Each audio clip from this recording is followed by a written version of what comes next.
Bien, vamos a iniciar esta segunda parte y nos tocaría trabajar con el tema de lenguaje de máquina y lenguaje ensamblador.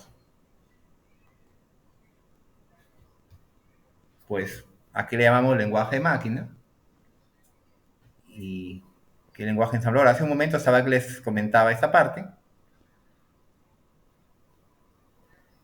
Cuando hablamos de lenguaje de máquina, es el verdadero lenguaje que entiende el computador. Es la abstracción que hemos hecho para que las computadoras entiendan, para que no es más, para que nosotros entendamos cómo va a funcionar el computador. Es el lenguaje binario, el lenguaje de ceros y unos. Es el lenguaje máquina, el lenguaje realmente en el que corre un computador. O sea, todo lo que usemos en el computador, al final se convierte en lenguaje máquina. Un color, la animación de un video, el, el sonido que ustedes están escuchando por esta transmisión, al final, para que lo puedan ustedes reproducir allá, pasa por una serie de interfaces y el computador tiene que enviarlo a los parlantes y los parlantes tienen al final que recibirlo como lenguaje binario y recién volverlo a interpretarlo y convertirlo otra vez en sonido. Eso es el lenguaje máquina. Entonces, cuando usted piense en cómo funciona una computadora, no piense que funciona como usted escribe. El computador funciona en un lenguaje máquina, también llamado lenguaje binario, que es digamos, el primer lenguaje, pues, en el cual se programaron los sistemas operativos iniciales. Pues no estamos hablando, por ejemplo, de los años 50, cuando esas enormes computadoras funcionaban con lenguaje máquina. Y ya además el caso porque era tan riguroso y tan limitado esta ciencia, todavía, bueno, aún no era una ciencia, porque, bueno, es muy complicado de entenderlo y es poco lo que se puede hacer ahí a nivel de usuario final. Es más, normalmente ahora quien programa el lenguaje de máquinas, pues vienen a ser las empresas que fabrican los dispositivos, en este caso, como les comenté, como el caso de mi mouse, para que entregárselo al sistema operativo para que lo reconozca y funcione, necesita un controlador y ese controlador ha sido creado un lenguaje de muy bajo nivel. Se llama de bajo nivel, no es porque sea bajo en el término que se conoce, sino porque está más cerca a la parte electrónica de la computadora. Y le llamamos lenguaje de alto nivel porque se parece más al idioma que nosotros hablamos, en este caso, viene en este caso el inglés, ¿no? Que son los lenguajes de programación en las cuales están construidos la mayoría. Pues no desconozco, bueno, tienen que haber lenguaje de programación en castellano, claro, en castellano, o en francés, o en alemán, pero normalmente los que vamos a manejar están en inglés, ¿no? Creo que es el estándar. Las instrucciones, es decir, ¿no? Porque los códigos, los mensajes, las interfaces que creamos sí las vamos a hacer en castellano, pero las instrucciones que vamos a utilizar para programar eso sí están en idioma inglés. Pues, y en lenguaje máquina y ensamblador, ahorita vamos a ver un poquito más qué es el ensamblador, pues, ¿no? El ensamblador que es como decir un tironcito más arriba para no estar trabajando en ceros y unos. Lo que pasa es que cuando se programaban estas primeras computadoras, eh, estaban hechas en paneles en las cuales eran interruptores. Y como, por eso ustedes si ven una computadora de las primeras antiguas, van a ver paneles ahí, ¿no? Con cables y con enchufes, ¿no? Que se iban programando y en esos movimientos que se hacían en el panel, ahí se estaba ingresando una instrucción. O veían de repente unos bombillos que se prendían y se apagaban, ahí estaban recibiendo una información. Todo en lenguaje máquina. Y por eso se llama, también le conocemos como computadoras digitales, ¿no? En este caso, al diferente de las analógicas, las analógicas no funcionan no tienen un lenguaje de programación, no tienen un lenguaje binario, las digitales sí. Sí. Ya. Programación de computadora. Ahí está lo que estaba mencionando. Los procesadores trabajan con ceros y uno. Todo, procesadores, memorias, chips, todo trabajan con ceros y uno, que se llaman bits. Y la unidad básica de memoria es el byte. La unidad mínima es el bit. La mínima unidad de almacenamiento es un bit. Un bit es como un espacio de memoria, como una celda de memoria. Imagínense que ustedes quieren hacer una analogía y van a construir, por ejemplo, un tablero, van a colocar 8 bombillos de ancho, 8 al ancho y 16 hacia abajo. Entonces, ese sería su tablero de memoria, 8 por 16. Y cada fila, o sea, cada 8 bombillas, ahí va a almacenarse un byte. O sea que ustedes podrían codificar en esa memoria solamente 16 bytes. ¿Entienden? O sea, si imagínense que cada bombilla de luz es un bit.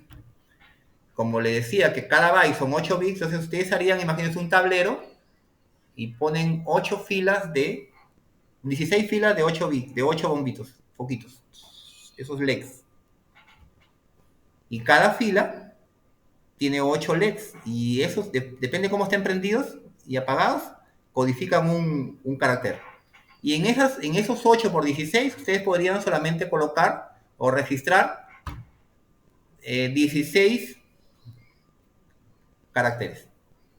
Imagínense ahora para llegar a una memoria que tiene, mi memoria tiene 8 gigabytes de mi computadora. 8 gigabytes, estamos hablando de más o menos 8.000 millones de bytes. ¿Cómo sería ese panel? Pero para que tengan una en cuenta, ¿no? Cómo funciona una memoria, ¿no? Así, esa es la idea que van teniendo. Bien, la unidad de memoria básica es el byte, como les digo. Entonces, por eso cuando se programa en estos lenguajes, ya no se programa en función de bits, sino en bytes, que son 8 bits. Dos dígitos hexadecimales, bueno, va más allá y viene otro sistema de numeración que son el sistema hexadecimal, que tiene base 16. Por ejemplo, ahí vemos, en este caso, 0, 1, 0, 1, 1, 0, 1, 1. Podría representar algo. Ese grupo de 8 bytes, de 8 bits, perdón, es un byte y representa un carácter para el computador o una instrucción en lenguaje ensamblador. Ahora, el lenguaje de máquina. ¿Qué es el lenguaje de máquina? Son códigos hexadecimales que representan instrucciones, como les decía, registro de la CPU, direcciones de memoria o datos. Es un lenguaje del nivel más bajo que puede haber en programación, porque está ahí, frente a frente del hardware. O sea que ese es el código que articula directamente con el electrónico, con la parte electrónica del computador. Porque en realidad lo que vamos a hacer funcionar son cosas electrónicas. Entonces, las instrucciones para que funcionen estos dispositivos electrónicos, estamos hablando de teclados, mouse, impresoras y todas esas cosas, tienen que tener los controladores que están hechos en lenguaje máquina. Por ejemplo, miren ahí, esa instrucción A02F podría significar acceder a la celda de memoria 2F. ¿Y 2F qué significa en hexadecimal? Traducido, por ejemplo, 2F. ¿No? Es traducido. ¿Qué dirección de memoria será? Eso tenemos que aprender a traducir. Pues bueno, nosotros no vamos a programar lenguaje máquina, pero podemos por ahí ver algo, ¿no? 3E01, copiarlo el registro 1 de la unidad aritmético lógica. Todo eso, como les digo, es un ejemplo, ¿ah? Es un ejemplo ahí para que vean. 1D puede significar sumar. B331, guardar resultado en la celda de memoria 31. El B3 es guardar un resultado. Por ejemplo, el 3C es copiarlo. El A0 es acceder. El A0, ¿qué número representa en binario? Se puede traducir. Nosotros trabajamos con un sistema, bueno, hemos aprendido el sistema de base 10 decimal. Pero el sistema de numeración que se extiende al lenguaje máquina es el sistema hexadecimal, es decir, se quiso para simplificar más el tamaño o el volumen de utilizar tantos ceros y unos, se extiende el sistema de numeración y se llega a un sistema hexadecimal de base 16. Entonces la A ya no sería 10. Perdón, llegamos 0, 1, 2, 3 hasta el 9, ¿verdad? Ahí hay 10 símbolos que representan o cifras. Pero cuando queremos representar el 10, no lo podemos poner 10. Tenemos que utilizar una sola cifra. Entonces dijeron, vamos a ponerle A. Entonces el 10 es la A. Y el 11 es la B. Y el 12 es la C. Y el 13 es la D. Y el 14 es la D. Y el 15 es la E. O sea que el sistema hexadecimal viene del 0 hasta el 15 en decimal. Entonces, una A en hexadecimal equivale a un 10 en decimal. Y así. Pero estas conversiones las van a aprender ustedes en un curso que se llama creo que se llama Lógica y Funciones. Sí. Pues ahí el profe les va a ayudar bastante con esto. Los va a hacer más factible entender. Dar conocimiento un poco más. Claro, por eso solamente estamos aquí, es un ejemplo, ¿no? De cómo se vería, cómo tendría usted que programar en lenguaje máquina, solamente utilizando códigos numéricos. Y aprenderse, por ejemplo, qué significa el A0, qué es el 2F. Es decir, es una programación mucho más cerrada, mucho más complicada, por supuesto. Es dependiente de la máquina, está en función de cómo funciona la arquitectura de electrónica de ese equipo. Y pues se le llama lenguaje de bajo nivel. La programación es difícil, por supuesto que sí, ¿no? Entonces esa programación, bueno, no la vamos a estudiar, pero pues tengan en cuenta que existe esa programación y eso ¿quién lo hace? Lo hace a nivel de fabricante, normalmente de dispositivos electrónicos, componentes, y es el lenguaje que está en el nivel más bajo, justo pegadito ya a lo electrónico, ¿no? Que se llama lenguaje máquina.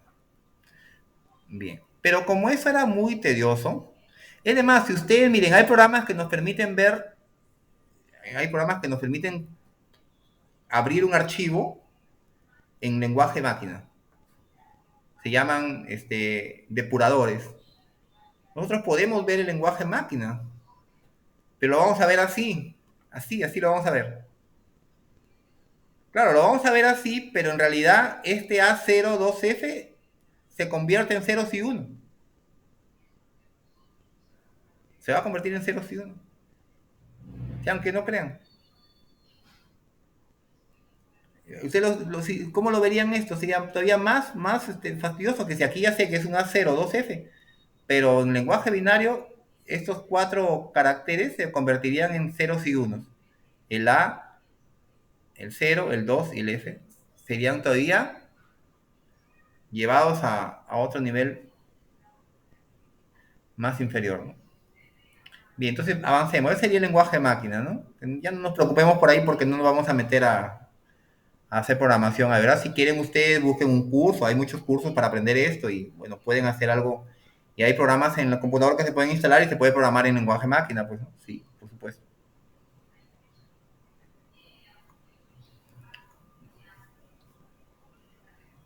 Y el lenguaje ensamblador, pues, el lenguaje ensamblador ya vino una generación posterior y mejoró las cosas, el lenguaje ensamblador.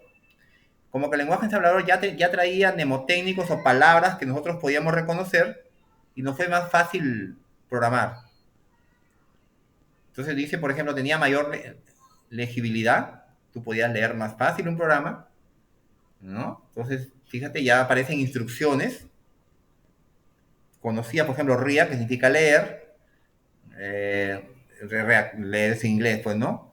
De registrar, REG, ADD, que es sumar, BRAI, que es escribir. Es términos en inglés, por eso le digo que los americanos han escrito todos sus lenguajes en el idioma nativo de ellos. Y es un lenguaje de nivel medio. Un lenguaje que está entre el lenguaje máquina y el lenguaje de alto nivel. Y miren, ahí tiene etapas, por ejemplo, esto de acá es un proceso de traducción. Es decir, cuando nosotros escribamos un programa, va a tener que ser compilado. Es otra palabrita que nos tenemos que aprender. Compilarlo significa convertir el programa en un lenguaje binario. Y para eso hay un programa ensamblador que se encarga de meter todo esto, traducirlo y llevarlo al lenguaje máquina. Y ese lenguaje máquina es el que se escribe el archivo que ustedes van a tener que usar cuando quieran, pues, hacer un programa que sume dos números, ¿no? Entonces el código fuente es el código que nosotros escribimos. El que escribimos en el idioma que entendemos. Como nos van a enseñar a programar. Es el lenguaje ensamblador. Aquí viene un programa ensamblador que se encarga de ir codificando, por ejemplo, la palabra React, que está aquí, convertirla en una instrucción de lenguaje máquina. Aquí sigue React 2F, leer la posición de memoria 2F, leer lo que hay en la posición 2F, y esto lo va a convertir, este programa de acá ensamblador, en lenguaje o en código objeto en lenguaje máquina. Eso es lo que se encarga, esto de traducirlo. Entonces ahí fue un montón de avance porque cuando se crea esto, cuando aparece el lenguaje ensamblador y existe este programa ensamblador que es lo que hace es traducir el código fuente, que es el que escribimos un programa en nuestro idioma, en el idioma que entendemos nosotros los humanos, con palabras significativas para nosotros, convertirlo en lenguaje máquina. Y esto pasa desapercibido para todos. Pues antes la programación antigua, pues tendrían que haber escrito su propio código ensamblador, ¿no? Pues ya a partir de la década del 70 para adelante, para el usuario final eso no fue problema, porque ya venía el lenguaje con su propio intérprete y lo que hacía era convertirlo a código máquina. Simplemente tú escribías el código fuente, como te enseñaban, en el lenguaje que tú entendías, con instrucciones del idioma que conoces, y en el programa ensamblador lo que hacía era traducirlo, convertirlo en lenguaje máquina. Entonces, pero eso simplemente ingresabas una instrucción, ensamblar, y eso ya tú veías tu programa, ya no necesitabas programar en lenguaje máquina. Pues fue un avance enorme, pues. Bien. Y el lenguaje ensamblador utiliza algo que se llama mnemotécnicos, que son palabras muy cortas que representan una acción, una tarea que debe hacer el computador. Y ahora sí viene los lenguajes de programación de alto nivel. Es donde vamos a estar nosotros. Miren, ni siquiera vamos a estar en ensamblador. ¿Y ahora quién programa en ensamblador? Pues ya nada más que la gente que se dedica a hacer virus, pues, ¿no? Los que hacen virus, los que hacen los virus están hechos pues en lenguajes de bajo nivel. Los que quieren hacer un controlador específico, bueno, los que quieran ser fanáticos, pues, ¿no? Y quieran profundizar más, pero tendrías que trabajar para una empresa que te dé las posibilidades de conocer la arquitectura interior de un dispositivo electrónico para que tú le crees un controlador o lo hagas funcionar con lenguaje ensamblador. ¿Cuál es la ventaja de hacer en lenguaje ensamblador? Es que si tú comparas el programa hecho en lenguaje de alto nivel con un lenguaje ensamblador, el mismo programa, por ejemplo, sumar dos números, te vas a dar cuenta que si, por ejemplo, el programa que tú has hecho vamos a suponer en Python, que vamos a utilizar nosotros, o en lenguaje C, o en Visual Basic, o no sé, en Ruby, o en PHP, o otro lenguaje de programación de alto nivel, y ese mismo programa lo haces tú en ensamblador puro, y si los corres los dos, quién es más rápido, se lo va a dejar corto al programa de acá, ¿no? ¿Por qué? Porque el lenguaje ensamblador, como está más ligado a la máquina, quizás si este corre a 10, este va a correr a 1, se va a correr más rápido, va a demorar menos tiempo en ejecutarlo. Esa es la gran ventaja de estos lenguajes en este caso, de bajo nivel. Que la programación es mucho más rápida. O sea, ¿por qué? Porque hay menos etapas que pasan. En cambio, cuando se hace en programación de alto nivel, tiene que pasar por una serie de etapas hasta que es convertido al lenguaje máquina. Ya que el tiempo, claro, ahora, actualmente, eso es despreciable para nosotros. Ya no implica como antes sí, pues, ¿no? Porque ahora el problema anterior era que la memoria era muy escasa y costosa también. Entonces, había que reducir y optimizar los programas. Entonces, no se podía desaprovechar la memoria RAM. Ahora ya no es un problema ese. Entonces, ya prácticamente queda como variable descartada esa parte, ¿no? De la programa corre y te vas a dar cuenta cuál es lo más rápido, pues. Nosotros estaríamos aquí en lenguajes de alto nivel. Lenguaje de programación de alto nivel, más cercanos a los lenguajes naturales y al lenguaje matemático, más cercanos a ellos. Es prácticamente a lo que entendemos nosotros. Mayor legibilidad, mayor facilidad de codificación. Tú puedes leerlo mejor, facilidad para codificarlo, estructuración de datos, abstracción del procedimiento. Ahí están algunos nombres de lenguajes de vanguardia y lenguajes que han marcado trascendencia en el mundo de la informática. Por ejemplo, el Fortran, que fue el primer lenguaje de programación. Fortran, que es un lenguaje de programación de alto nivel, creado específicamente para eso, para traducir fórmulas matemáticas. Un lenguaje hecho específicamente para el cálculo matemático, el Fortran, el primero que está ahí. El que vamos a trabajar nosotros, que es Python, Prolog, que es para inteligencia artificial, C#, ese que está ahí, que es una extensión del C, el C puro, bueno, el que está como una C, es el lenguaje es el punto de quiebre de todos. Ya, casi todo lo que está hecho en C, dicen, ¿no? Todo, en ese lenguaje, este de aquí, lenguaje C. ¿Qué no está hecho en C? ¿Quién no desciende de C? Dicen. Pero es un lenguaje muy bueno, y es más, el Windows y el Linux están hechos en ese lenguaje. Actualmente el kernel del Linux está hecho en lenguaje C con lenguaje ensamblador. Y también es un lenguaje, la ventaja de este lenguaje C es que es un lenguaje de alto nivel y además tiene el comportamiento como un lenguaje de nivel medio, tipo de ensamblador. Además, puedes escribir programas en ensamblador dentro del lenguaje con el código del lenguaje C. Y muchos lenguajes derivan de él, ¿no? También está Pascal, que en su momento tuvo impacto, quedó rezagado Pascal. COBOL, que también fue un lenguaje de programación para lo que es negocios. Lisp, que es un lenguaje también de inteligencia artificial. Ruby, que bueno, sí se emplea todavía. Tengo entendido que Ruby, no sé si está hecho en Ruby, está hecho el Twitter o... No, a ver. Creo que el Twitter está hecho en Ruby. Sí, porque... o el YouTube, no recuerdo bien. Bueno, pero es un lenguaje que corre también a nivel... Es un lenguaje interpretado, sí, de alto nivel. Sí, no recuerdo bien si está hecho el Python. Perdón, el Twitter o el YouTube. No recuerdo. Pero bueno, uno de estos programas está hecho con Ruby, de esos software.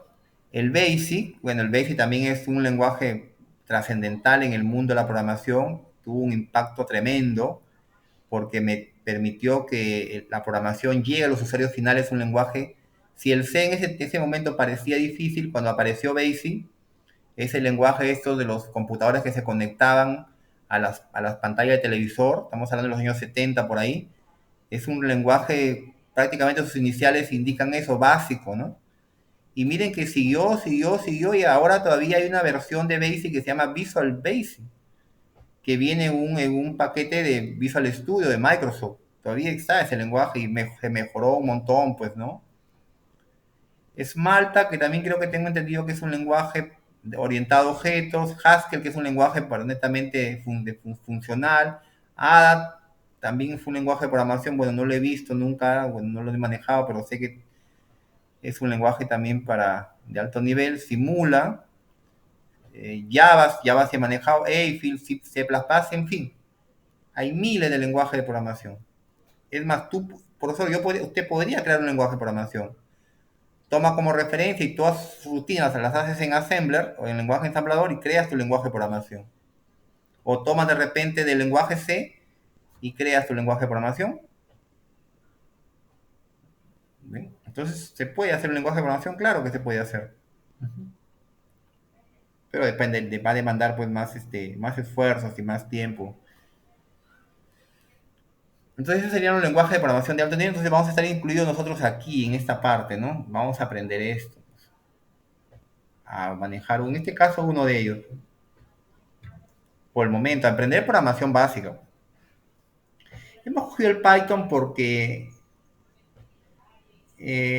Actualmente es el lenguaje que está en el top 10, ¿no? De los 10 primeros hay páginas que se dedican a analizar cuáles son los lenguajes de programación de más trascendencia actualmente. Ustedes busquen ahí los 10 lenguajes de programación más usados actualmente y va a estar el Python arriba. También va a aparecer el C, va a aparecerles el Java, seguro. Va a aparecerles ahí el PHP, también les va a aparecer como lenguaje de alto nivel top. ¿Sí? El Ruby también va a aparecerle. Son los lenguajes más usados en programación, en este caso para usuarios finales, para diseño de interfaces, web, por ejemplo, Python se integra con web, se integra con escritorio, se pueden hacer aplicaciones para equipos móviles, ¿no? Se pueden hacer, pues Python, digamos que se ha consolidado, se ha extendido tanto, es un lenguaje gratuito de código abierto, es decir, es un lenguaje, eso es lo interesante, que es un lenguaje libre, ¿no? Ese es, bueno, es no necesitas tener licencia para programar en Python, cosa que sí, por ejemplo, con el C# de ahí arriba, Microsoft sí te da unas limitaciones porque Microsoft es el dueño del C, ese que tiene el numeral ahí.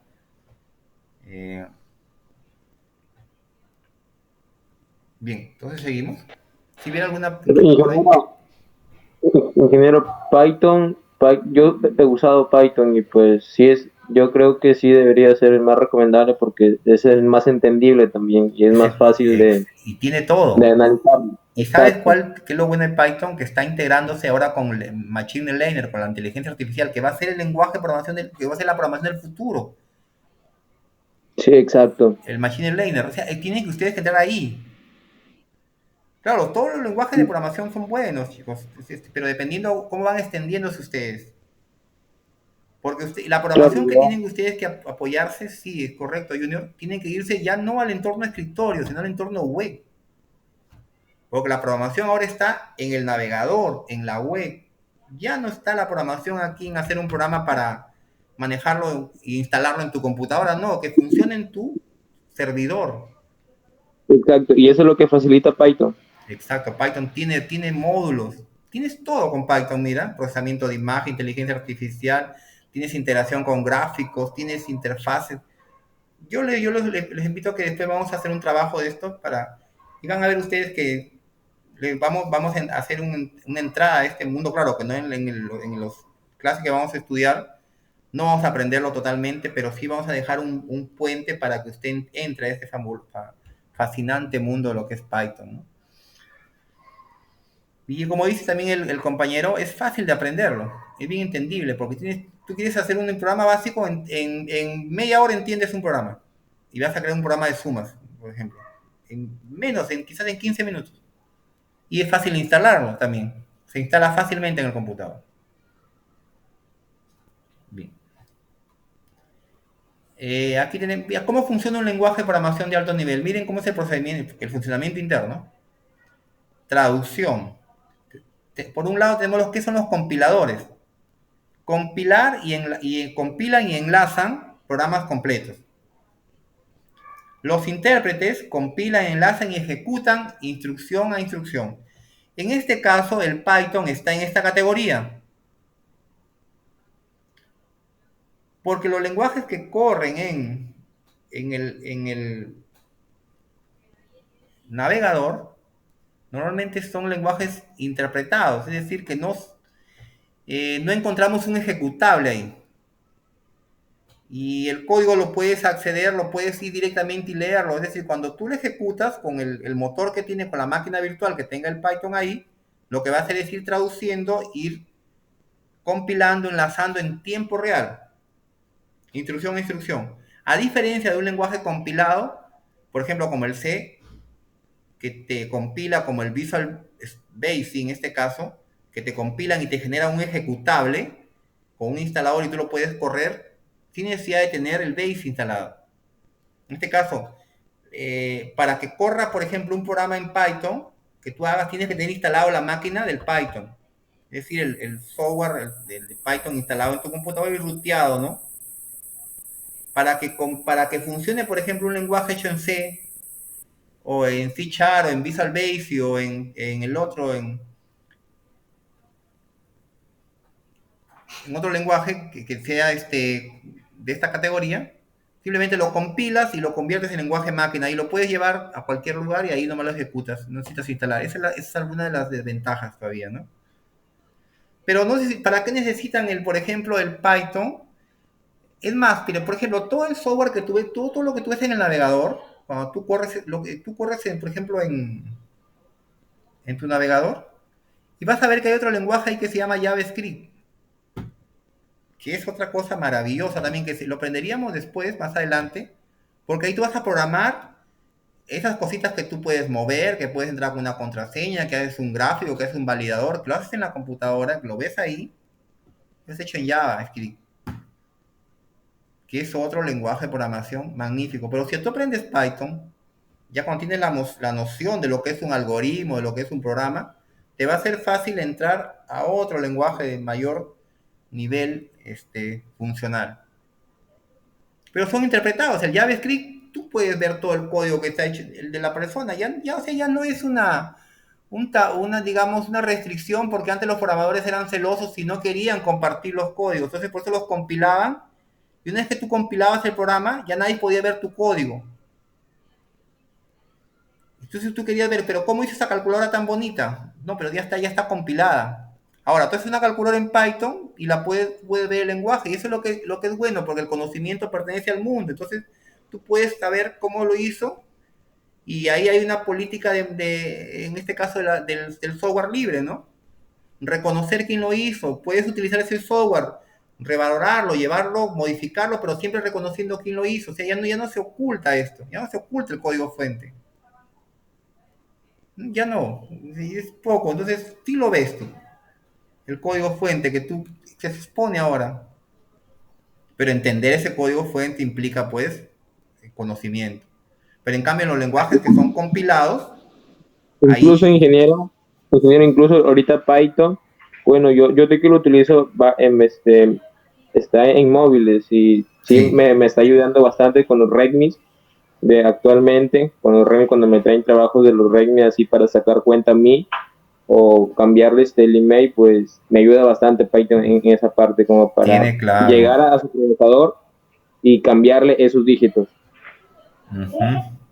Qué bueno, sí, pues tiene muchas cosas, como le digo, tienen niveles muy altos y es más, hasta puedes hacer digamos, hasta un analizador de redes, ¿no? Hasta un hackeador, hasta un decodificador de claves. Va por todos lados, ¿ah? Sí. Listo. Entonces, sería el flujograma de cómo es una traducción. Miren, viene el código fuente que les expliqué. Por ejemplo, este es un código hecho en lenguaje C++, este de aquí. Esto sería lo que ustedes escribieron, mira, simplemente para escribir hola mundo en la pantalla. Hola mundo. Miren, estas serían las instrucciones en lenguaje C. Ese se llama el código fuente, esto. Y esto está metido en un archivo aquí.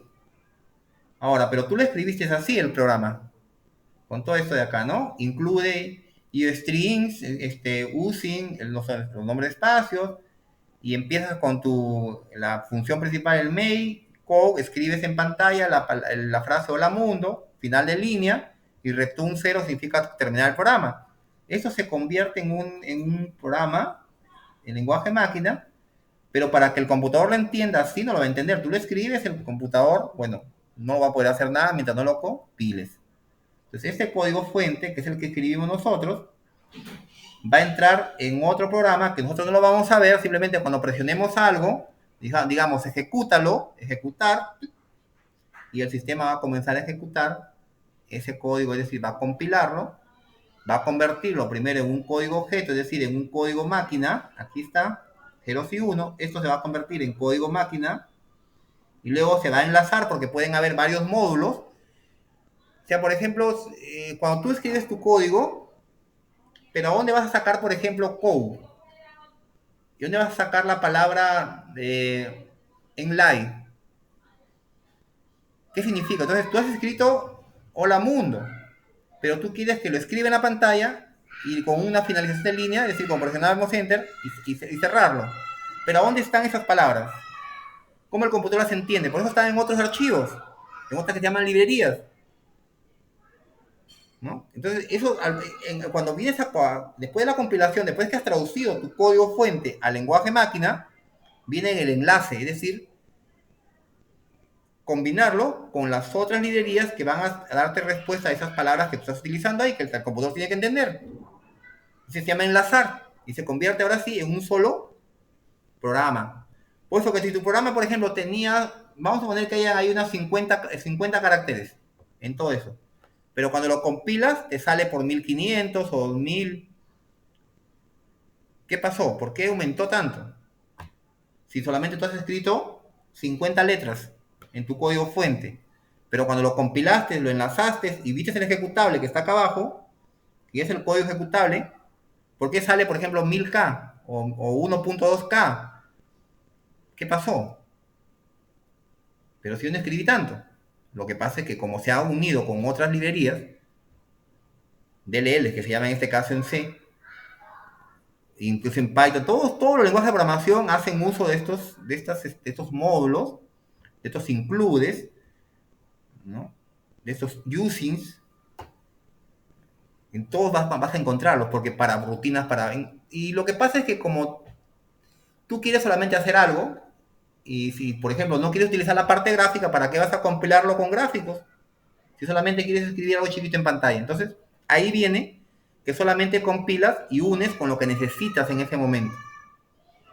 Entonces, tu código final sale grande, tu archivo ejecutable, ¿por qué? Porque está enlazado con otras librerías, que en realidad son otros programas que contienen el significado de esas palabras que estás usando tú. Y eso se llama el proceso de enlazamiento. ¿Entienden? Y así funciona en Windows y funciona en Linux.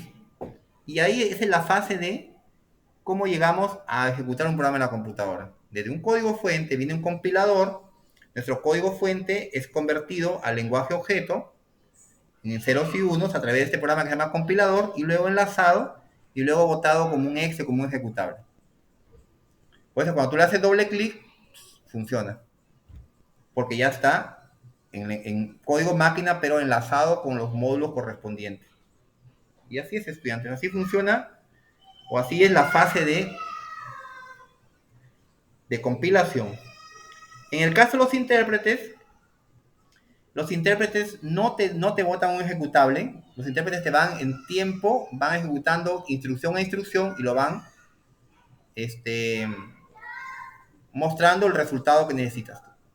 Pero no lo hacen a la vez, ¿no? En cambio, por eso es que los lenguajes que son compilados pasan por un proceso de depuración exhaustivo. O sea que son minuciosamente analizados y una vez que detecta en este caso el sistema que tiene un programa que hace este análisis, que esté escrito correctamente la sintaxis, que no haya errores, que no hayan fallas sintácticas, entonces recién deja. Pero si escribes una palabra mal, por ejemplo, el COU lo escribes sin T y pones COU, pero le falta la T, entonces cuando el sistema lo trate de compilar va a ver, ¿qué es ese COU? No. Entonces te bota un error.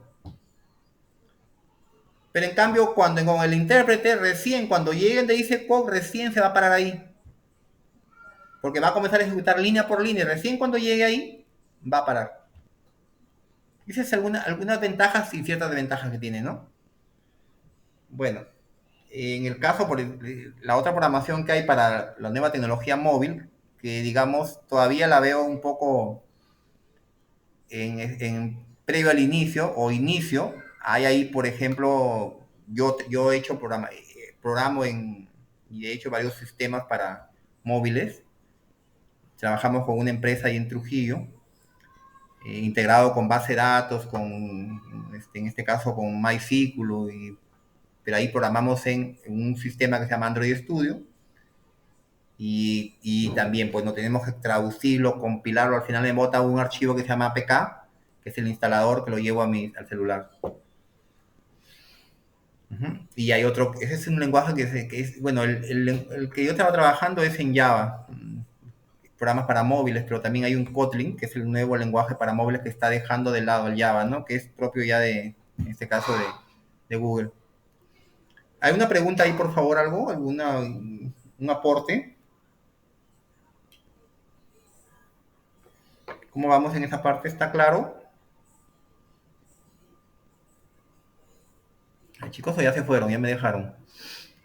No, ingeniero, todo Sí conforme. estamos, profe, sí estamos aquí. Ah, ya, gracias. Entonces, Estamos escuchando bien atentos. ya, ¿qué es compilar? Estamos, Es profesor. Sí, profesor. compilar en la fase en la cual un código en lenguaje natural, en este caso el lenguaje común, se convierte en instrucciones ceros y unos, en lenguaje, en código objeto que se llama código máquina. Y de ahí ya viene la otra fase que es enlazar, donde se linkean, como se llama, ¿no? Se unen los diferentes módulos que se van a citar para mi programa. Y luego sale un programa ejecutable. Pues así, bueno, pero profesor, ¿cómo lo hago eso? ¿Cómo compilo? ¿Cómo enlazo? No, eso no te preocupes, porque simplemente tú presionas F5 o presionas el botón de ejecutar y el sistema, en este caso, el entorno de desarrollo que estás trabajando, se va a encargar de todo eso. Lo hace por ti. Nos hace más fácil. Profe, pero una pregunta, ¿el compilador con el enlazador nos ayuda en ¿cómo le digo? En poder realizar programas? Claro, exactos. Vienen a ser, pues, etapas, son programas en realidad, que nosotros no los sentimos porque trabajan en un nivel, digamos, oculto a nosotros. Simplemente cuando ya están automatizados, cuando yo presiono una tecla de, por ejemplo, ejecutar mi código fuente, ya está programado para que ese código fuente se vaya al compilador y se enlace y se ejecute y lo vea yo en pantalla. Es decir, ya no me voy a meter a compilar ni a enlazar. Ahora, claro, si tú lo quieres hacer manualmente, también lo puedes hacer. O sea, puedes compilar y de ahí puedes reestructurar tu proyecto. Por supuesto, pero normalmente cuando tú estás trabajando ya te olvidas de esto y directamente, ¡pum!, lanzas así y ejecutas. Pero sí se puede, por supuesto, compilar, por eso, claro, solo se puede compilar, o se puede reestructurar el proyecto, o se puede enlazar, por supuesto que sí. Pero más que todo esto lo vamos a ver ¿a dónde? Lo vamos a ver en lenguajes como el C, el C# o el Visual Basic, y ahí hay esas etapas, ¿no? En el Python, no, en el Python como es intérprete, grabo el programa y lanzo el código y enseguida voy a verlo en la consola. Por el momento vamos a trabajar en modo consola, nada más en pantalla oscura para ir probando nuestro código.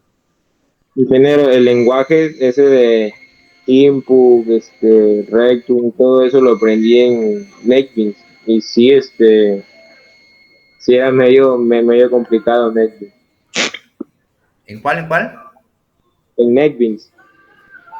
NetBeans, claro, en Java. Ah, Claro, sí, antes yo enseñaba, antes que enseñaba programación, trabajaba con Java, porque nos parecía que era un lenguaje también, por supuesto, de alta jerarquía, muy bueno. Java, que por ejemplo, un ejemplo, que está hecho en Java, un programa vanguardia, el SPSS, un programa por ejemplo, de estadística.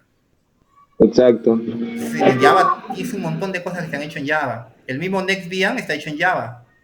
Y hay una serie de aplicaciones para Java, pues, ¿no? Pero Java digamos que es un programa, es una cosa así como híbrida, ¿no?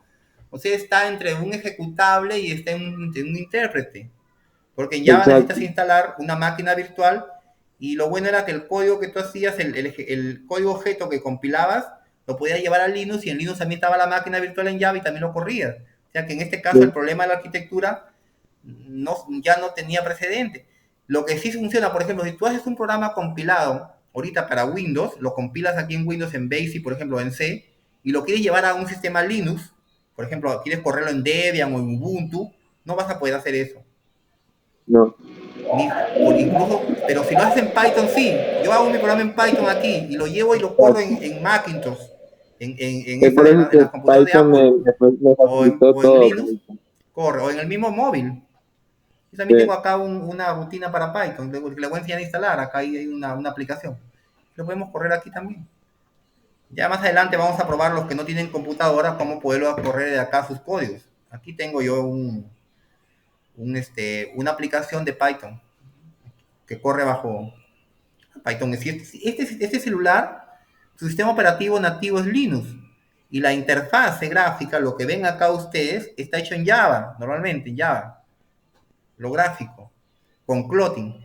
Pero adentro, o sea, lo que pasa es que en el celular, nosotros cuando entramos, somos usuarios finales, o sea, no podemos tocar nada de lo que está atrás, pero cuando lo ruteamos esto, cuando le abrimos y rompemos el candado, lo llamado rutear significa que, es decir, tú pasas a ser un administrador, tú puedes instalar, modificar y entrar al código oculto que tiene el celular, o sea, ir a la parte de la consola de este equipo. Y lo verías como un Linux, porque en realidad el motor de este celular es un Android, sí, pero el motor es Linux, es una versión de Linux, ¿no? Entonces, por eso que corre Python, pues aquí. Y también corre JavaScript. Perfecto, entonces ahí queda claro cómo es el proceso. Cuando yo les deje, analicen el proceso de compilación, háganme usted una interpretación y me va a explicar cómo se hace este proceso. Listo, avanzamos. Bueno, hay una línea de tiempo de los lenguajes de programación de alto nivel. Aquí le decía el Fortran, es el papá de todos. Fortran. Pero miren que este lenguaje Fortran corría y lo escribías en tarjetas perforadas, ¿eh? En tarjetas esas de cartulina, y ahí escribías el código. Y bueno, cuando estudien esto, Fortran fue el primer lenguaje hecho para temas matemáticas.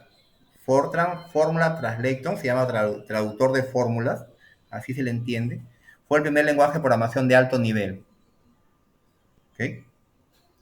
Bueno, por acá viene COBOL, ALGOL, y miren dónde viene C aquí, de C. Y pues digo, Python es digamos, un bisnieto de C, por acá viene, o claro, que son 20 años después. Sí, Java, todos tienen Java, tiene la misma sintaxis de C, C# en el 2000, Ruby viene de Python, bueno, Haskell está solito porque Haskell es una programación llamada funcional, tiene otro tipo de programación. Bueno, sería y he visto una más grande todavía que hay, ¿eh? Ya, así que esto es más o menos cómo es la genealogía de los lenguajes de programación de alto nivel. Nosotros estamos por acá, ¿no? Por aquí. De ahí para adelante ha venido a haber otro lenguaje que haya salido en los últimos años, que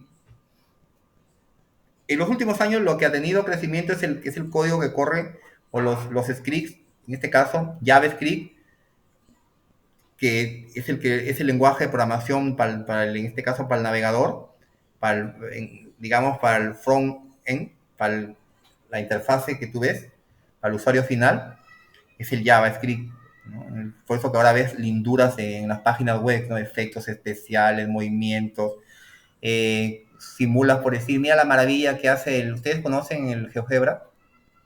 Ese GeoGebra, todo eso está hecho en Java, ¿no? El GeoGebra ese que es para matemáticas, ¿no? Qué lindo, ¿no? Cómo hace las gráficas ahí, ¿no? Cuando programas una ecuación y te grafica. Todo eso está hecho en JavaScript. Y ahí de Java hay otros, ¿no? Digamos, unos renacientes como Typec y vienen los otros. Yo no lo voy a enseñar eso, pero es porque es programación web. Avanzamos. Un poco de historia. Bueno, un poquito de historia nada más aquí. Para entender cómo funcionó primero, ¿no? Prehistoria yo les comenté el Abaco, que era el Abaco, y seguro que muchos de nosotros hemos usado el Abaco en algún momento. Esta cosita de acá, que puede hacer maravillas, y aunque no creas, esta es una calculadora muy potente, y en su momento, y hay gente que hace esto y te dice multiplícame tanto por tanto y lo va a hacer mucho bien. Esto de aquí es un Abaco que se ha usado mucho en la escuela. Yo, bueno, al menos tengo vago recuerdo de haber utilizado un Abaco en primaria. Sumas, divides, multiplicas, todo con ese aparatito, pero claro, nivel básico, ¿no?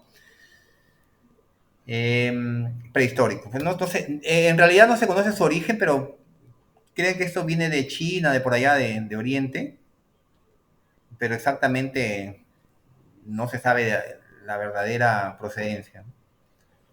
Y viene hasta en el siglo XIX esta máquina llamada la máquina analítica de Charles Babbage. Charles Babbage le consideran el padre de la computación, porque es el primer científico que tiene esta proyección de un computador como el de nosotros, con una interfase de salida, con una interfase de entrada, con un procesamiento interno, con una memoria, con un acumulador. O sea, ya como trataba, pero de lo que es el computador de ahora, estructural, ¿no?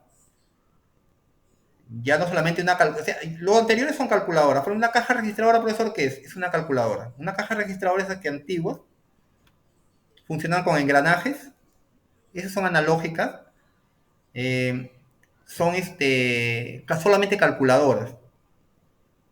Es decir, tú metes dos números, te suman, te restan, te multiplican, te dividen, te sacan raíces, te sacan potencias. Pero si tú quieres resolver una ecuación por algún método, no lo puedes hacer en esas máquinas. Pero en cambio estas máquinas analíticas ya venía el proceso de cálculo de raíces, por ejemplo, para los polinomios de grado 5, de grado 6, por decir, ¿no? Se tenía esas predisposiciones, una tabla de senos trigonométricos. Y Charles Babbage construye, bueno, se dice que se pasó casi toda su vida tratando de crear esta máquina, no lo logró. Limitaciones, el tema de la perfección de las piezas, cómo debieron ser tan pequeñas, porque básicamente son mecánicas. Esto es mecánico, bueno, ahora ya se pudo hacer en estos últimos años, y ahí en Estados Unidos, en una universidad, tengo entendido que es, no recuerdo bien, pero hay una universidad, búsquenlo ahí en YouTube, donde está la demostración de la máquina de Charles Babbage, cómo funciona con una manizuela y cómo suena y cómo se mueven todas estas piezas, ¿no? Y al final te bota un resultado impreso de una tabla numérica de valores, porque más que todo era para cálculos, pero con ya diferenciales, ¿no? Analíticos. Y esa señorita Lady Ada Lovelace es considerada la primera programadora, es la que hizo programas para esta máquina justo de Babbage. Y Babbage, como le digo, se pasó toda su vida y no pudo concretizar, dejó los planos, tuvo la idea, estructuró en el plano, pero no la concretizó por el tema de la tecnología de ese tiempo. Imagínense hacer piezas tan pequeñas que necesitaba la máquina, es decir, la tecnología de ese tiempo no estaba al nivel, entonces no la pudo terminar, o los proyectos que hacía no funcionaron, pero sí lograron hacer esta máquina, sí la han logrado en realidad en los últimos años, y hacer que funcione. Entonces ese Charles Babbage es el padre de la informática. ¿Y quién es Lady Ada Lovelace? Inclusive hay un lenguaje de programación que se llama Ada, ¿no? Que lo vimos por ahí, es considerado como ella, ¿no? Los dos son ingleses. Pues digamos que es la primera computadora precursora de las que tenemos ahora. Bueno, y hay un poco más, ya en el siglo XX viene Turing, yo soy admirador de Turing, hay una película ahí de Turing también hecha hace 2 años, 3 años atrás. Alan Turing es un programador, crea una máquina y dicen que se usa esta máquina para descifrar los mensajes de los alemanes. Y la famosa máquina de Turing. Bueno, el que entiende cómo funciona la máquina de Turing, entiende cómo es un programa en lenguaje máquina. Y la máquina de Turing simplemente hace 3 cosas: mueve una cinta, escribe, no escribe, avanza o retrocede. ¿Sí? Nada, así como funciona el computador de ahora. Secuencial. Si una computadora hace 3 cosas básicas, ¿no? Bueno, la máquina de Turing también. Ya a la máquina de Turing le meten electricidad. Ya vienen los relés, mecánica eléctrica y todo eso, ¿no? Bueno, tuvo una muerte trágica, se suicidó y todo ese tema con tabú de su tiempo en Inglaterra. Pero vean la película, ¿no? Alan Turing. Muy buena. Creo que se llama el Coloso, algo así se llama la película, no recuerdo. Si alguien me puede ayudar, de repente la ha visto. Y que al final muerde una manzana y se suicida, ¿no? Bueno, por los temas que lo obligan, por en ese tiempo las concesiones de su sexualidad y todo esto, ¿no? Lo obligan a que, lo llevan a que se suicide este señor, ¿no? Una pérdida grande para la humanidad, ¿no? No vivió mucho, hubiera vivido más aporte nos hubiera dado, ¿no? Pero presenta ya el modo, cómo funciona internamente, en este que el computador lo que debe hacer, cómo se mueve, ¿no? El registro de un programa. Y busquen la máquina de Turing y hay simuladores ahí, bonito, ¿no? Para entender ya el lenguaje máquina a bajo nivel. Tenemos la otra, viene el ENIAC, que es la primera computadora digital de propósito general. Bueno, antes de esa hay una que se llama la MAR 1, que fue el Coloso, una máquina grandota. Bueno, y ya cuando aparece el transistor, que es el dispositivo este de aquí, que permite conmutar y funcionar como una puerta lógica. La IBM, la primera computadora a gran escala, el 53, la 650. Esas son las tarjetas perforadas que le decía, ¿no? Aquí puedes darte cuenta que cada punto representa un positivo. O sea, cada perforamiento es un valor. En la tarjeta se leía así, pues, ¿no? En forma... Tenía 80 líneas acá. Perdón, 80, sí, 80, claro, columnas así, no se leía. Y aquí se escribían 80 palabras o letras, perdón, caracteres. Y ahí está, pues, ¿no? ARPANET, el disquete, sistema operativo Unix. Unix, sistema operativo, precursor de Linux. Primer virus informático, lenguaje de programación C, protocolo de la primera red local, algo de historia. Los disquetes y todo esto, ¿no? No vamos a entrar en detalle porque es bastante amplio y es bonito de discutirlo, analizarlo, pero pueden ustedes apreciar ahí videos que hayan y van a tener más conocimiento. Y eso voy a comer el ENIAC, ¿no? Cómo se programaba, ¿no? Toda una serie de cables aquí, ¿no? Sí, todo un cuarto. Por acá más, ¿no? Se funda Microsoft en el 75, se funda Apple el 76, aparece el juego el Pac-Man, el IBM PC sale el 81, eso ya aquí ya cambia el mundo, pues, ¿no? Aquí empieza la revolución del conocimiento, el 80. Cuando aparece esta maquinita de acá, perdón, esa de aquí, la que puede ser adquirida por usuarios finales. Aunque el Apple también hizo muchas cosas en Estados Unidos, pero no llegó a América Latina en gran cantidad. Esta sí llega a América Latina y ahí se expande porque el costo de esta máquina era 3 veces menos que el Apple. Entonces la IBM PC, pues se llama PC, significa Personal Computer. Nos hemos quedado con ese término de decirle a la máquina la PC. En realidad es Personal Computer, es una marca, es un modelo de IBM y utiliza el primer sistema operativo Microsoft OS, que es de Microsoft, de ese señor Bill Gates, que es el dueño de Microsoft y es el dueño de Windows, el Word y el Excel y todos esos programas. Y viene el lenguaje de programación C++ o C++, que también hace posible que aparezca el Windows. Con este lenguaje de programación se puede comenzar a programar interfaces gráficas como la que vimos en Windows. El CD-ROM el 84, aparece el Windows 1 el 85. El Windows 1 es un sistema de ventanas, ¿no? Pero hubo ahí un pleito con Apple porque se pelean el modelo de interfaz, aunque en realidad ninguno de los dos es el dueño, porque el dueño era Xerox de este modelo de programas en base a interfaces gráficas, al modelo de ventanas. Aparece el lenguaje, bueno, aparece realmente la World Wide Web porque Internet es mucho más antes. El 90 con el lenguaje HTML, que es un lenguaje, no, en realidad no es un lenguaje, sino no es un lenguaje de programación, es un lenguaje de marcas, de hipertexto. No es un lenguaje de programación. El sistema operativo Linux el 91 y aquí cambia también la vida.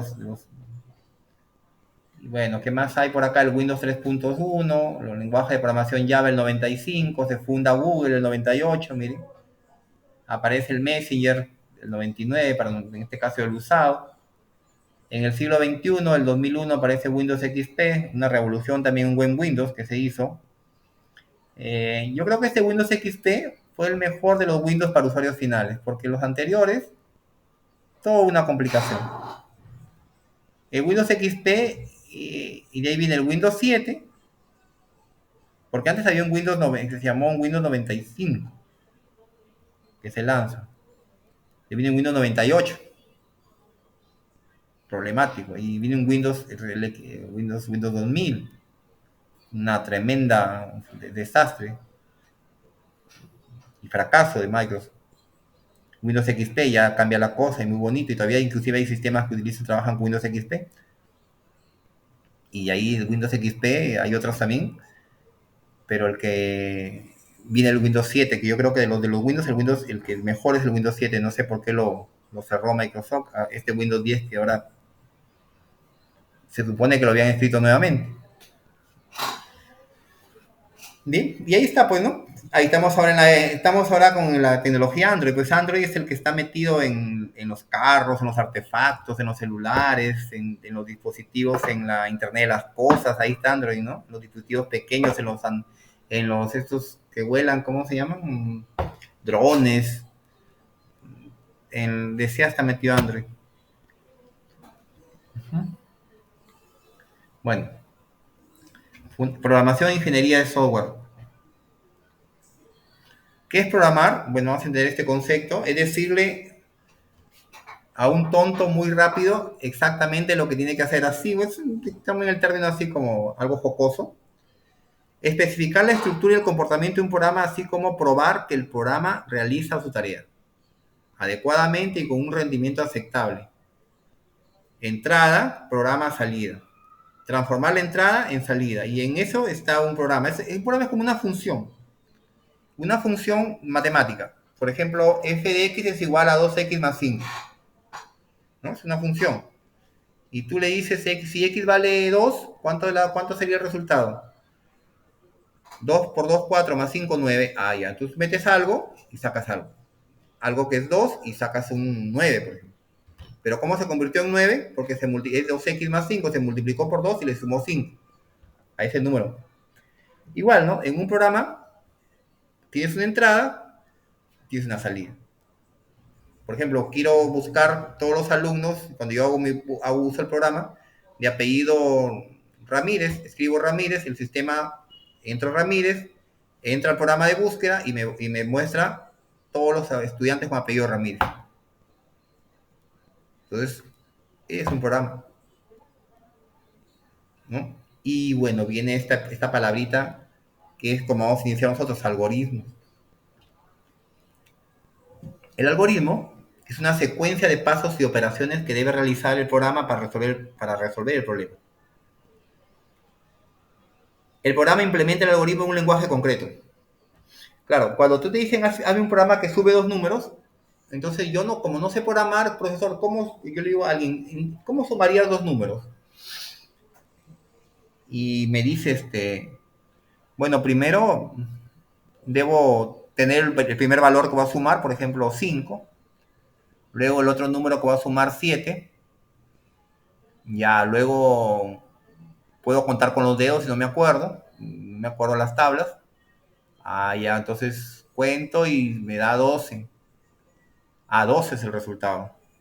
Bueno, ese es tu algoritmo, ¿no? O sea, tienes que tener los números, esos dos números los comparas y los unes,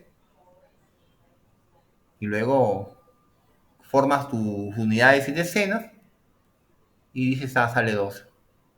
Es un algoritmo. O sea, cuando se enseñan a sumar, en realidad nos enseñan un algoritmo. Cuando se enseñan a multiplicar en el colegio, nos enseñan el algoritmo de la multiplicación. Cuando nos enseñan a dividir, nos enseñan el algoritmo de la división, que es más fuerte. Cuando nos enseñan a sacar la raíz cuadrada de un número, es más complicado, ¿no? Es un algoritmo más complicado. Entonces, los algoritmos son secuencias de pasos y operaciones que deben realizarse como un programa para resolver un problema. Y ese el algoritmo tú lo tienes acá, o sea, dices, ¿cómo saco la raíz cuadrada de algo? Tengo el algoritmo. Separo en cifras, aproximo cuadrados, más complicado. Entonces, pero ahora, conviértelo en un programa de computadora. Entonces, el algoritmo es independiente del programa que vas a usar. Entonces, el proceso para el cual un algoritmo se convierte en un programa se llama implementación. Entonces, tú eliges Python, o eliges C, o eliges Visual Basic, o eliges Java, y en los 4 que te he mencionado, ese algoritmo que tú tienes ahí me lo puedes hacer, y yo le digo, mira, así se suman 2 números, y lo llevas a Java, a Python, a C, o a Visual Basic. Y en los 4 vas a poder codificarlo. Entonces, la tarea del programador es esa. Normalmente el analista te entrega el algoritmo y te dice, mira, este es el algoritmo para, supongamos, para hacer una consulta de los apellidos en una base de datos. Este es el algoritmo. Estas son las instrucciones que se siguen. Mete acá, saca acá, eleva acá, mueve por acá, pon comas acá. Bueno, esos son los pasos que se hacen. Y el resultado se te ahora tú hazlo en un programa, pues. Llévalo y quiero verlo. Si a mí, por ejemplo, cuando el analista me dice, mire, Carlos, quiero que el programa que me piden, quiero que, por ejemplo, como es un software para ver el tema de inventario de motores de buses, quiero que el tacómetro lo convierta lo lleve a la aplicación y ese número que está ahí lo haga un equivalente. Quiero que hagas eso nada más. Eso es lo que me dice, ese es el algoritmo de él, ¿no? O sea, hacer esa lectura, traducirla y llevarla y convertirla en una interfase para que almacene ese valor. O sea, nada más él me dice que esos son los pasos. Ahora, usted tiene que implementarlo, porque ya conoce el programa, conoce el lenguaje de programación. Entonces, por eso la ideal es que te especialices en uno, en 2 lenguajes. No te vas a especializar en todos, pues. Ya es tonto decir que voy a aprender Python, voy a aprender PHP, Java, C++. Me voy a pasar estudiando y al final nunca voy a aprender. Es bueno aprender uno, especializarse en uno y ser bueno en 1 o 2 lenguajes. Eso es lo que queremos. Y de acuerdo al espacio y el tiempo que están ustedes, pues van a aprender, les va a tocar aprender estos lenguajes. Pues a los chicos que les enseñó hace 10 años atrás, se les enseñaba Basic. Yo recuerdo que más atrás se enseñaba Fox, y más atrás se enseñaba Clipper. Y estamos hablando del año 93, 94, enseñaba este lenguaje C puro, C++, o sea, C puro, C. ¿Ya? De acuerdo al momento, es el que usted va a aprender un lenguaje. Pero tiene que aprenderlo bien, porque todos los lenguajes, normalmente los lenguajes de programación implementan las mismas funciones. Entonces, en la mayoría de ellos están las funciones básicas, las condicionales, los bucles, ¿no? Los acumuladores, las variables, las constantes, las funciones. Y vamos a tener una programación orientada a objetos, que es otra cosa que vamos a ver después. Entonces, es especializarse en un lenguaje de programación que esté de acuerdo al momento que estamos viviendo. Pues yo le puedo enseñar C, pero si le enseño C, ¿de qué les puede utilizar C en estos momentos usted? Entonces, eso es la recomendación. Es decir, profesor, usted ha mencionado tanto el lenguaje, ¿sí? ¿Qué pasa si solamente aprendo Python y no va a aprender Ruby? ¿O no va a aprender? No, pues. Tienes que especializarte porque si no va a ser bien difícil, porque así como tú hablas un idioma, o 2, o hasta 3, no puedes hablar pues todos los idiomas del mundo, que son más de 5.000 idiomas, o más, creo que 10.000 idiomas hay en todo el mundo. Aquí en el Perú nomás hay como 1.000 dialectos y todo eso. Entonces, así es, ¿ves? Entonces hay que concretizarse, especializarse en algo que sea de acuerdo al momento, al espacio y tiempo en el cual estamos. ¿Ok? Entonces queda definido lo que es un algoritmo. O sea, son esos pasos, esas instrucciones que dan solución a un problema. Y diariamente nosotros estamos automatizados en algoritmos. Y es más, nuestra rutina es algorítmica.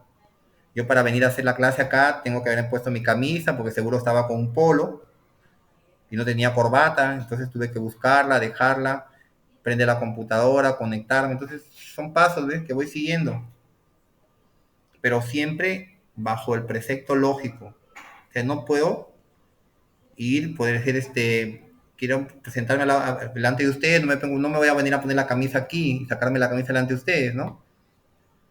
Porque la lógica moral no dice eso, entonces yo tengo que primero hacerlo antes de presentarme acá, entonces no me puedo saltar un paso a otro, adelantarme, o sea, yo quiero, por más que quiero estar aquí, no puedo recién venirme a cambiar aquí delante de ustedes, con la cámara prendida, bueno, mis preceptos morales no lo permiten, ¿no? No, tampoco sería que esté mal, ¿no? Pero bueno, quizás no lo verían, pero la lógica dice que no, primero tienes que cambiarte, ordenarte acá y recién presentarte aquí delante. Pero no me voy a saltar del paso 1 al paso final. Entonces los algoritmos son secuencias lógicas, respetando la lógica, los caminos que debo seguir para conseguir resolver un problema. Esa es la definición de algoritmo. Bien. Ingeniería del software. Ahora la ingeniería se ha convertido parte de una rama de la ingeniería, es la ingeniería del software. No sé, aquí, bueno, no sé por qué se movió.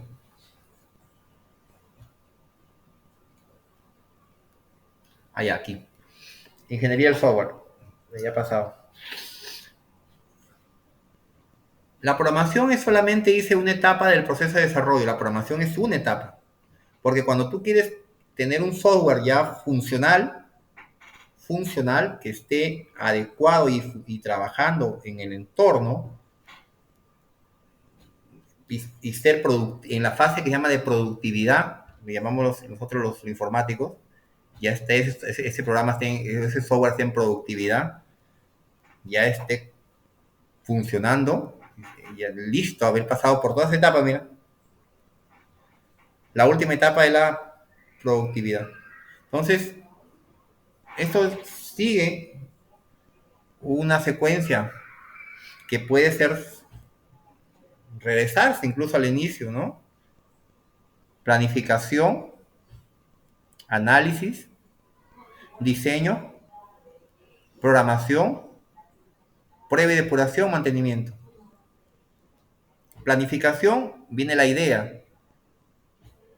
Te llama un administrador, un gerente de una empresa, te dice, mira, quiero que me hagas un programa de inventarios para mi empresa, pero a mi medida, porque yo tengo una ferretería o esto pequeña, pero quiero que funcione en web y que yo lo pueda ver en mi celular también y lo pueda ver desde mi casa y bueno, me voy a Lima, de Lima también puedo verlo, entonces donde yo quiera estar, ¿no? Bueno, tiene que ser arquitectura cliente-servidor. Entonces empieza la planificación. El proceso de planificación es entrevistas, investigación, entender el modelo mecanizado, cómo funciona eso. Pues tienes que enfocarte cómo es la lógica interna de ese sistema, sin ver nada de computadora. Cómo en este caso se compran los productos, cómo se venden, en qué momento, los precios cómo varían, los descuentos, los impuestos, todo lo que implica este tema de la venta en una ferretería. Pues tú entiendes eso, viene la fase de análisis, qué hacer, cómo hacerlo, y ya comienzas a separar, ¿no? Etapas, momentos, funciones dentro de la empresa.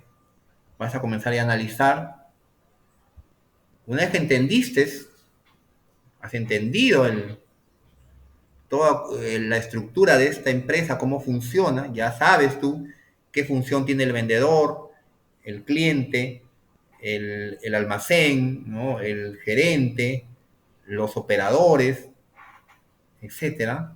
Ya entiendes tú cómo debe ser el proceso de venta en esa ferretería y de inventarios. Entonces ya entendiste, vas a diseñar un plan. Vas a empezar a diseñar los algoritmos, las bases de datos en esa etapa de diseño. Ya vas a organizar. Pero eso que está tratando de planificación, análisis, diseño, programación, prueba y depuración, mantenimiento, ayer lo tratamos con la profesora Karen, que eso trata de un lenguaje tradicional. Sí, sí, son etapas, estoy que explicaba, son etapas de... Claro, ella va a tener un curso, hay un curso que se llama, por supuesto, de análisis y diseño. Eso es, yo no lo voy a explicar el análisis, nada de esas cosas, porque no voy a entrar ahí. Pero soy que explico cada momento, por supuesto. Ah, sí, para hacer los diseños hay un programa, pues, ¿no? Que se utiliza, incluso hay un lenguaje específico para hacer esto. Entonces, en esa fase de diseño, recién se entregan el resultado para que ya viene el programador, como los planos que entrega un ingeniero a un maestro de obra. Aquí está, o viene el ingeniero, o en este caso el arquitecto, le entrega al ingeniero los planos y todo esto, para que empiece la obra. Entonces tú, bueno, empieza la persona a programar. Tiene la fase de implementación. Termina de programar, esa idea que fue inicialmente un análisis, un diseño, se convirtió en un programa ahora sí. Viene a una fase de prueba y depuración. Probarlo todavía, ¿no? Probarlo, porque va a encontrar mucho. Es bien difícil que a la primera funcione algo. Vas a encontrar errores, te lo van a devolver, te van a decir, mira, no me gustó esto, cámbiale por esto. O hazlo así, o reduce acá, o cámbiame estos colores, etc. Entonces viene esa fase de prueba y depuración. Cuando eso ha funcionado, entra en una etapa ya de mantenimiento que puede regresar a la planificación en caso de lo rechacen, o empieza la etapa de productividad. Entonces, eso sería, digamos, el modelo de desarrollo en cascada. Así empieza. O sea, no te vas a ir, por ejemplo, de la planificación a la prueba y depuración, porque cada empresa tiene sus propias políticas. Claro que hay software que se puede construir por la experiencia, tú ya sabes, por ejemplo, tengo un sistema de ventas e inventario, ya sé más o menos cómo funciona en una ferretería, pero tendría que adecuárselo. Aunque ahora ya se venden programas hechos a la medida, ¿no? Se venden así software ya como si es enlatado, que nada más sirve para activarse. Tal vez el caso, por ejemplo, el software que usamos acá, la plataforma, es un software estándar, pero para institutos. Pero supone que todos los institutos funcionan de esa manera. Entonces, como son iguales el funcionamiento, en todos tenemos unidades, cursos, registros, etcétera, es adecuado, ¿no? Simplemente le cambian los nombres, las variables de nombres y todo eso. Por eso que Q10 lo puede tener, por ejemplo, otro tecnológico, lo puede tener un colegio, porque es un software a medida que y así se adapta nada más en algunos parámetros. Pero hay empresas que necesitan un software más a la medida de ellos, y ahí tienes pues tú que adaptarlo y programarlo desde cero a veces. Bien, ese sería lo que se llama la ingeniería de software. Por supuesto que ustedes van a llevar cursos, tengo entendido de esto, sobre análisis y diseño de sistemas. Y demás, creo con Karen que llevan un curso, no recuerdo los cursos que llevan en primer ciclo, pero no recuerdo, creo que es... Ah, no, sistema de información llevan, me parece. Bien. El lenguaje de programación C, aquí lo estaba mencionando, C++, para entender más o menos cómo es un lenguaje de programación. Lo que llevamos con usted es fundamentos de programación. Sí, señorita, fundamento de programación, exacto. Correcto. Se llama fundamentos de programación.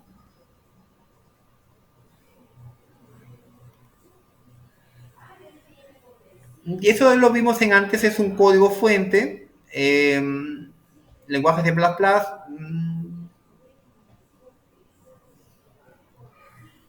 Viene la estructura, estos serían IOStream, serían librerías, los espacios de nombres. Bueno, es un ejemplo de un mensaje que en los lenguajes, cuando uno empieza a programar, escribe la primera frase hola mundo, ¿no? Se ha como estandarizado esto. Bueno, y aquí viene ya directivas, pero estamos ya en la hora. Creo que nosotros lo vamos a hacer con Python. Esto es la sintaxis de los lenguajes de programación, ¿qué es? En todo lenguaje de programación tenemos sintaxis y semántica. ¿A qué se refiere la sintaxis en el lenguaje? ¿Qué son? Son esas reglas que determinan cómo se puede construir y secuenciar los elementos del lenguaje. Todos nuestros lenguajes, incluso el que hablamos, tiene sintaxis, ¿no? Como formamos una oración, sujeto, predicado, el verbo. Entonces, hay una forma correcta de comunicarse.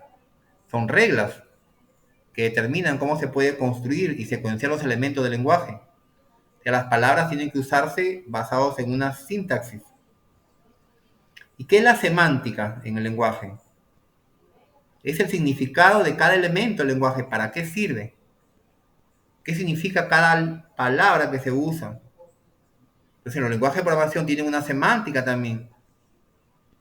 ¿Qué de las instrucciones que tienen, qué significan y cómo las debes usar?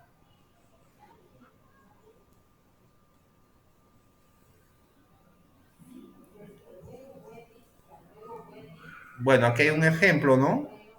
Números enteros sin decimales. Ya no lo vamos a quedarnos aquí un ratito porque ya estamos en la hora. ¿Sí? Y mañana hacemos nuestra primera práctica. Voy a enseñar a instalar el lenguaje Python. Tengo un material bastante grande que he descargado, muchos libros, y lo voy a colgar en mi driver y les pido que lo descarguen porque si a veces el robot este de Google los borra del driver, pero los he podido conseguir, son de Python. Esos son 14 libros y los voy a poner en el driver con los enlaces para que lo descarguen. Entonces ya mañana entraremos en nuestra primera clase práctica para empezar a instalar Python, y paralelo vamos enseñando lo que son o sea, vamos a hacer un algoritmo, miren así. Hacemos un algoritmo, lo hacemos en lenguaje natural y luego lo codificamos en programa, ¿no? Ir de la mano. Algoritmo, que es el lenguaje natural que usamos.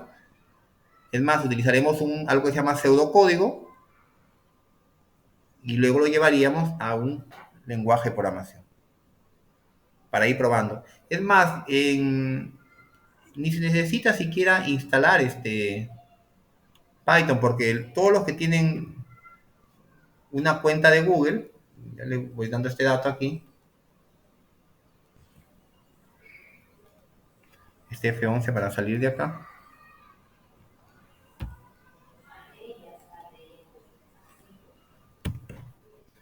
Esto para salir de aquí. Miren, aquí, por ejemplo, a veces creo que es, no, este lo he colgado. Voy a dejar de compartir un momento. Ya con esto, mañana lo explico bien cómo ingresar y de aquí podemos ir probando y a la vez aprendemos a instalar el Python en nuestros computadores. Y los que no tengan computador, les enseño a instalar en el celular la aplicación que vamos a descargar para que también lo prueben de celular. Sí, también se puede. Así que no hay limitaciones acá.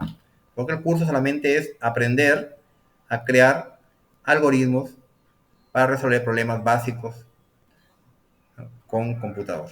Más que todo vamos a orientar por los primeros pasos a hacer problemas de matemática, sencilla, ¿no? Matemática básica, como funciones, como operaciones aritméticas, etc. La matemática básica. Ese va a ser el estándar.